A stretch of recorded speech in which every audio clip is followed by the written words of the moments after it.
খাদিজাতুল কুবরা রাদিয়াল্লাহু তাআলা আনহার জন্য রাসূলুল্লাহ কতটা মোহর দিয়েছিলেন? নবী আম্মাজান খাদিজাতুল কুবরাকে কত মোহর দিয়েছিলেন? 20টি উট। 20টি উট মোহর হিসাবে আম্মাজান খাদিজাতুল কুবরা রাদিয়াল্লাহু তাআলা আনহাকে দিয়েছিলেন। একবার জোরে বলেন সুবহানাল্লাহ। আম্মাজান খাদিজাতুল কুবরা রাদিয়াল্লাহু তাআলা আনহা স্বামীর ঘরেতে আসলেন। একটু ধৈর্য ধরেন, 5 মিনিট আর আলোচনা করুন, অসুবিধা আছে? আপনাদের উপরে নির্ভর, আপনারা যেরকম চালাবেন আমি সেরকম চলবো ইনশাআল্লাহ। পুঁজির অসুবিধা নেই, গর্ব করে বলছি না, আল্লাহর রহমত আছে, বেরেনে যথেষ্ট। তবে সময় যদি আপনারা দিতে পারেন আমি দিতে পারবো আপনাদেরকে। তো আম্মাজান খাদিজাতুল কুবরা রাদিয়াল্লাহু তাআলা আনহা স্বামীর ঘরেতে আসলেন। বড় ধনী পরিবারের মহিলা খাদিজাতুল কুবরা, বড় ব্যবসায়ী। আর রাসূলুল্লাহ সাল্লাল্লাহু আলাইহি সাল্লামের ঘর একটা কুড়ে ঘর, ছোট্ট ঘর। সেই ঘরে যখন খাদিজাতুল কুবরা রাদিয়াল্লাহু তাআলা আনহাকে নিয়ে আসলেন, নিয়ে আসার পরে রাসূলুল্লাহ সাল্লাল্লাহু আলাইহি সাল্লাম কান্না করছেন।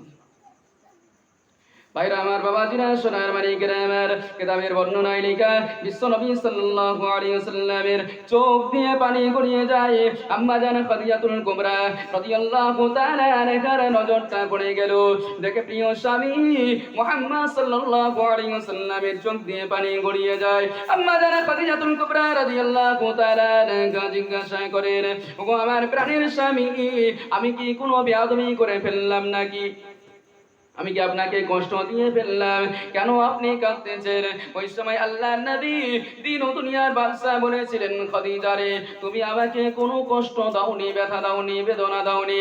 ওরে খাদিজা, শুনে রেখে দাও, আমার ভয় হয়, চিন্তা হয়, তুমি কত ধনী পরিবারে বাস করছিলে, কত বড় বাড়িতে তোমার বাস ছিল, আজকে তুমি কুড়ে ঘরে এসে কি করে বাস করবে খাদিজা?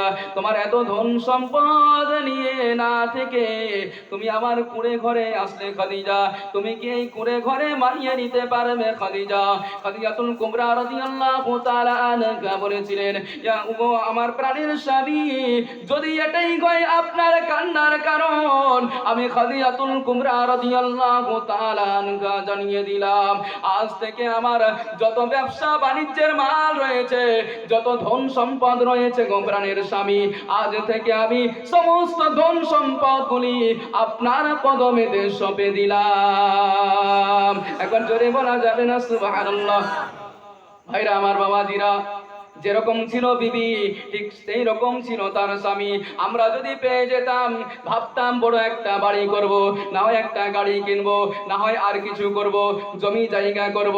কিন্তু বিশ্ব নবীকে যখন খাদিজাতুল কুবরা রাদিয়াল্লাহু তাআলা আনহা সমস্ত ধন সম্পদগুলি দিয়ে দিলেন, বাবা আল্লাহর নবী সাল্লাল্লাহু আলাইহি ওয়াসাল্লাম সমস্ত ধন সম্পদগুলি সকাল থেকে শুরু করে সব একটা একটা একটা একটা করে গরিব দুঃখীর মাঝে সবগুলিকে দান করে দিয়েছিলেন। এখন জোরে বলা যাবে না সুবহানাল্লাহ? অবশেষে খাদিজাতুল কুবরা রাদিয়াল্লাহু তাআলা আনহার আর কিছুই অবশিষ্ট রইল না, বাবা। সঙ্গে ছিল মাত্র একজন গোলাম, যার নাম হলো যায়েদ বিন হারিসা রাদিয়াল্লাহু তাআলা আনহু। এই যায়েদ বিন হারিসাকে নিয়ে এসে খাদিজাতুল কুবরা রাদিয়াল্লাহু তাআলা আনহা বললেন, ওগো আমার প্রাণের স্বামী, এই গোলামটি ছিল আমার, এই গোলামটিকেও আজকে আমি আপনার কদমে দিয়ে দিলাম, এই গোলামটি আজ থেকে আপনার। আল্লাহর নবী বললেন, খাদিজা, মানুষ কোনোদিন মানুষের গোলাম হয়ে থাকতে পারে না, আমি এই বিশ্বাস করি না। ওগো খাদিজা, শুনে রেখে দাও, আজকে তুমি যাকে গোলাম হিসাবে আমি নবী মুহাম্মদ সাল্লাল্লাহু আলাইহি ওয়াসাল্লামকে দিয়েছো, আমি মুহাম্মদকে দিয়েছো, ওগো খাদিজা, শুনে রেখে দাও, আজ থেকে আমি এই যায়েদকে আজাদ করে দিলাম। একবার জোরে বলা যাবে না সুবহানাল্লাহ? একবার দরুদ শরীফ আল্লাহুম্মা